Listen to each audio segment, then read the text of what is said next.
Okay, this is not what I planned to talk about today, but today was too perfect to pass up the opportunity to dive in to this topic. So here we are. I'm going to be super real with you. It is late on Wednesday night, the day this podcast is due. Now, I ordinarily wouldn't tell you that because it seems pretty unprofessional to me to let you behind the curtain and see sometimes how last minute the production of this show actually is. But then I was like, isn't this the whole point? Isn't this what we're talking about, especially in this season? So you are getting this recorded right before I am publishing it on iTunes. So here you go. Here's what happened today. We are in the middle of a heat wave in London, and it is just too stinking hot to work in my office in the garden. It is El Scorchio. And I want to tell you a little bit about my day and some of the decisions I made, because I felt like this whole day was a Joy First experiment. I had a different experiment to talk to you about today, but this one is too good and too real and too current to pass up. So if you're new here, welcome. This is the Joy First podcast. I am your host, Jay Nicole Smith. You can call me Nick. And this season, we are talking about Joy First experiments. I am letting you behind the scenes in my own life and business and basically taking my own medicine on all this joy advice I'm dishing out and letting you know what's working for me, what isn't working for me, and the real deal when it comes to what joy looks like in the messy middle, in midlife, in a perimenopausal body with young kids and two entrepreneurs trying to run a house. Here we are. So today, I want to share with you a little bit about what happened today and some of the choices I made and some of the consequences. So we already know one of the consequences of the choices I made today is it's now 9 p.m. and I am recording this podcast for you instead of relaxing and having a glass of wine and having a chat with my family. The kids have been put to bed. It's finally cool enough to be in my office. I've already watered the plants and walked the dog and done all the things. And as I was contemplating bringing this episode to you, I decided to talk about today because this to me is, this is it. This is the whole point. This is real life. So this morning, instead of getting right to work, which is what I was planning on doing, I had a really juicy chat with my father-in-law. He's staying here. Yesterday, my husband flew to Tuscany. He's running one of his glorious gravel cycling trips. And so I'm on my own for the week. Grandpa has come up to help, which is amazing. I adore him. And we get into some really great chats. And today we sat and we had a coffee and we just chatted, and I ate breakfast slow and just connected with him. And then when I went upstairs, I got a flash of an idea, and I had about 3 or 4 things spinning around in my head that I was super excited, super pumped up about. I am working on evolving one of the pieces of my business, and I had a huge breakthrough idea for that. I am in a pitch club right now run by Fiona Fraser. She's amazing. If you've never heard of her, specialty is podcast PR. And so she's running a club at the moment for creating some accountability and some community around pitching to press, podcasts, and partners. And so she sent something out today that really sparked some stuff for me as well. And so I had that spinning around, and I had an idea for my book, and I jotted a quick note to my agent and said, oh, we need to look at this publisher and do this type of pitch for this publisher because of this and this. And so I spent the morning after this chat just having this real burst of creative energy. And this often happens to me where it's like I get in the shower or have a coffee or have a chat or whatever, and then I can't even finish. I can't even dry myself properly because I come out of the shower or whatever, and I'm just so excited. I'm so lit up. I'm so inspired. I have to get to the computer, get to the paper, get to the notes app as quickly as possible to get it out. And I had that this morning. What I did realize is that I never took my hormones this morning. I think some of the rest of how I felt today had something to do with that. So that's an interesting thing that I realized. Then I needed to eat. I was planning on walking the dog, but it was now too hot, and I got into this vortex of doing all these projects and finishing all these things and being really excited in that kind of manic way. So I had a few hours of this really productive flow time, which felt amazing. I managed to get into my blog and create a couple of blog posts that have been on my list because I'm working on the redesign for jnicolesmith.com, and the blog and the site are getting updated together. And so it was just very ADHD style working, but tons of flow and tons of productivity. Felt great.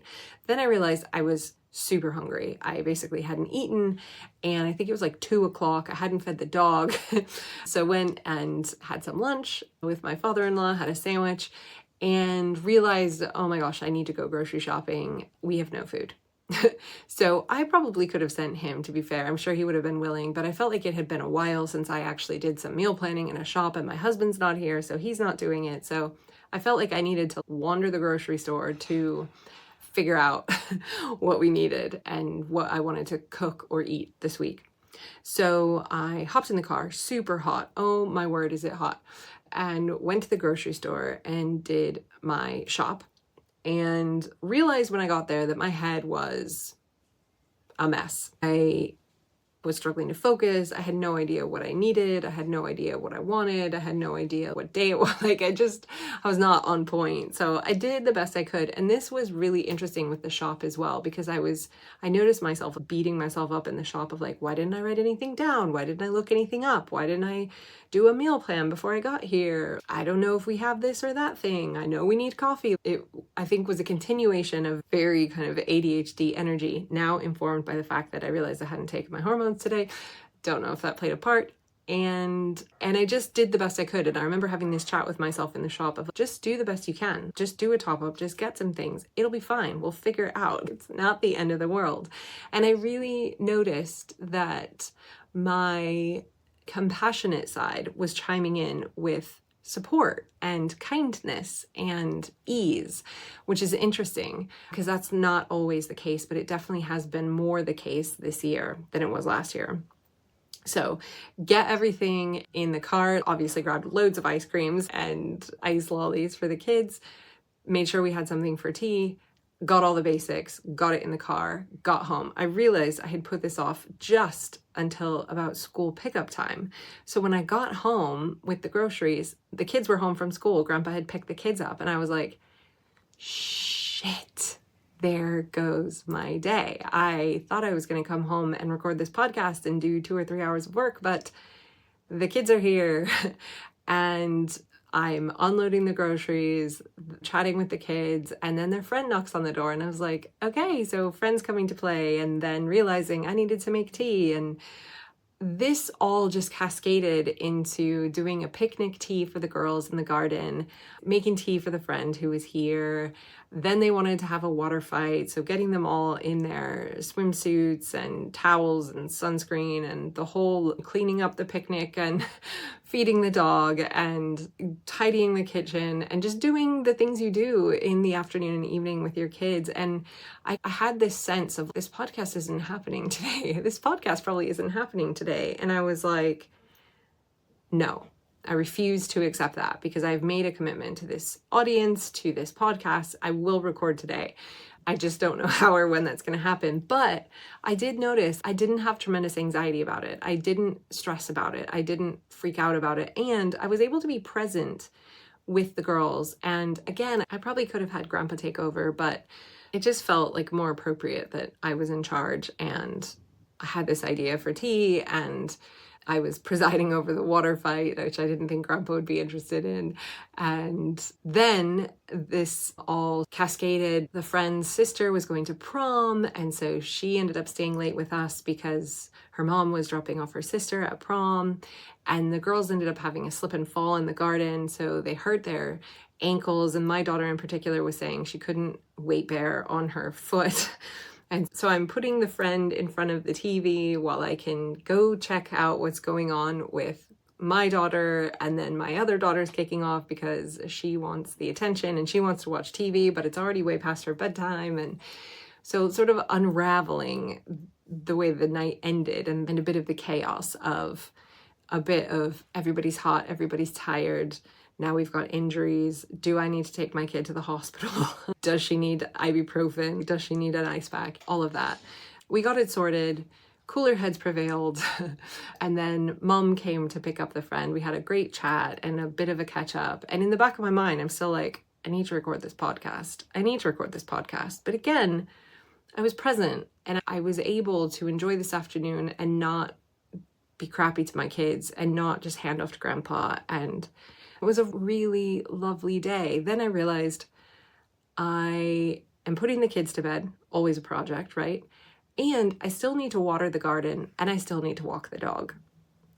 And I was like, I can go do this podcast. I could do the podcast while I'm walking the dog, or I can be present in my garden with bare feet on the grass and just water everything and check on everything. And then I can do the same and be present with my dog and enjoy this late evening light and the bird song and the temperature. And that's what I did.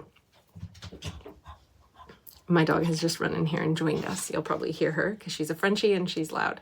And so I did all of this. And then I realized there's still some light. I could run out to the office and record this podcast. Where are my notes? Let's go. And when I sat down, I was like, I think probably the most important thing I could share today was just a bit of a recap of this day. And all these little joy first decisions that I made along the way, that each one of them felt right and good at the time. So here we are. And I guess the point of this is just to say, this is how joy first living happens. Yes, it's important to be responsible. Yes, I made a commitment to this podcast. I'm keeping this commitment. I will stay up a bit late to do a quick edit, get this out on all the places it needs to be distributed. And I'm okay with that. I'm okay with that because I lived my life today and I was in my body today and I met the needs of the people who rely on me. And I did it in a way that I feel good about at the end of the day, instead of in a way where I felt like this massive time scarcity, which caused me to be a jerk or caused me to be not very present, caused me to miss the picnic or miss saying goodnight to my garden or miss the dog walk, which were all viable options. And many days my husband does a lot of these tasks. And several days this week, I've had webinars and client calls and deliverables. And so I've not been as present with my kids or in the life side of things. And so it felt like the right thing to do today. And also, it would have been very easy to just beat myself up and go, it's Wednesday, the podcast goes out on Wednesday. Why are we doing it on Wednesday? Why is this happening? But then when I look back at my week, I realize what I've been up to this week, and there was not a lot of space. And it's been super hot. We have this slice of time in the morning where the temperature is reasonable, and then the rest of the day, it's like I can't even think, it's so hot. And schools were shut today in the UK. The friend that we had over today, she got out of school at 1 o'clock because it was so hot, the kids weren't in school. And I mentioned to my father-in-law, I've still got to do this podcast. And he was like, yeah, I forget exactly how he said it, but he was like, loads of people are not functioning today. They shut down travel in Germany completely. There was like a warning in London to not take public transport because it was so hot. And I'm like, it's so funny as entrepreneurs how we never get these free passes. When the world shut down and was on furlough and got paid to sit at home, we didn't, right? We still had to function, run our businesses if we wanted to get paid. When people take holidays and get paid holidays, we don't. When we have a baby, we don't have paid maternity leave by someone else. We have to save for that paid time off.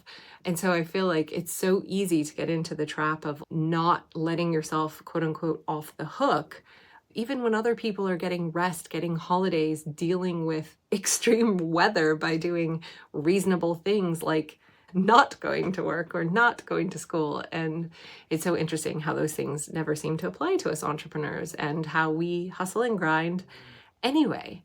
And I'm really happy as I kind of wind down my day. I'm really happy and glad that I made the choices that I did today and that I had a full day of life and my fridge is full and my dog is happy and my kids went to bed delighted and I got some really nice connection time with my father-in-law. And those are the things I'm going to be glad I did. And I'm still getting this podcast out. And I'm not going to stay up till 2 a.m. or something silly to do it, right? We're still within a reasonable scope here. And I don't know, all of that feels like progress. It feels like progress on last year. It feels like I'm kind of in this mature place in my entrepreneurial life where I feel like this is what it is to do it all and have it all. I wouldn't have changed anything about what I was responsible for today because I got joy out of all of it. I got joy out of wandering through the grocery store and topping some things up, finally getting my tea that I haven't had for ages, and picking out some ice creams for the kids. And I got joy out of the dog walk, and I got joy out of the conversation and having a slow coffee and having a slow lunch with someone I love. And that's the whole point. That's what this is all about. So I wanted to just share this with you, let you in on what this actually looks like in my life, and that we can have all these joy first decisions in a day. And it doesn't mean we necessarily have to throw away our commitments to work, to business, to marketing, to whatever it is, that we can squeeze it in. Ultimately, this podcast is going to take me an hour to record, edit, and publish. It's not the end of the world. And I can do the second half of that while I'm doing something like watching Netflix or relaxing with a glass of wine. And I really enjoy this process, and having this chat with you and doing the sort of creative editing-y, copywriting-y stuff I need to do next is a joy. And it's an in the dark job, if that makes sense. I don't know if you have this, but I definitely have things I prefer to do in the morning, things I prefer to do in daylight, like I have to do this job during the day, and things I actually like to do at night. I don't know if this, maybe this is a neurodivergent thing, I don't know. But it just seems like some jobs make sense and have to be done in the day. I much prefer to do house jobs in the day. They feel weird to do at night, like putting the kids' clothes away. I don't know, sounds odd when I say it out loud, but editing and getting into really detailed sort of designy work, I love doing that at the start of the day or late at night when I'm not interrupted. And so sometimes this stuff falling later at night is fine. It's okay.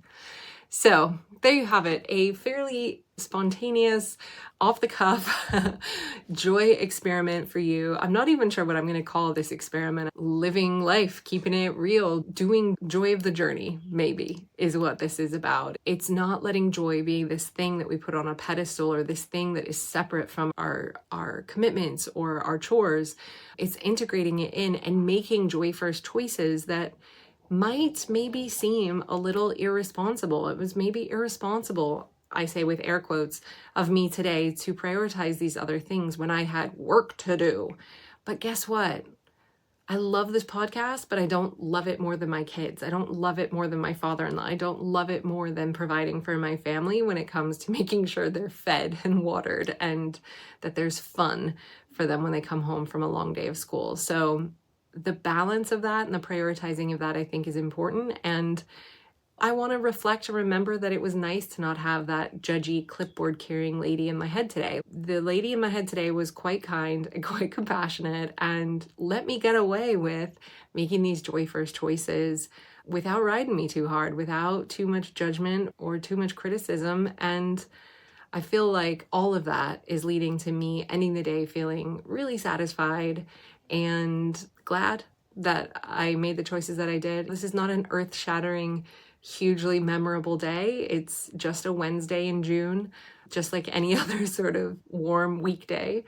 And it was brilliant. It was beautiful. It was joyful. It was nourishing in all the ways that really matter. And so I don't know what you might take from that. I don't know if this is too rambling to be helpful, but it felt like the true spirit of what this season is all about. So I wanted to bring it to you today. I hope that this episode has helped you find, choose, or share a little bit more joy today or this week. I would absolutely love it if you're enjoying this show, if you're getting something out of it, if you would give us a review on iTunes or wherever you listen to podcasts. I don't know if you know this, if you're not watching this on YouTube, we are recording these episodes as videos and popping them up on YouTube. So you can find us there as well. If you'd love to give us a follow, I would adore it.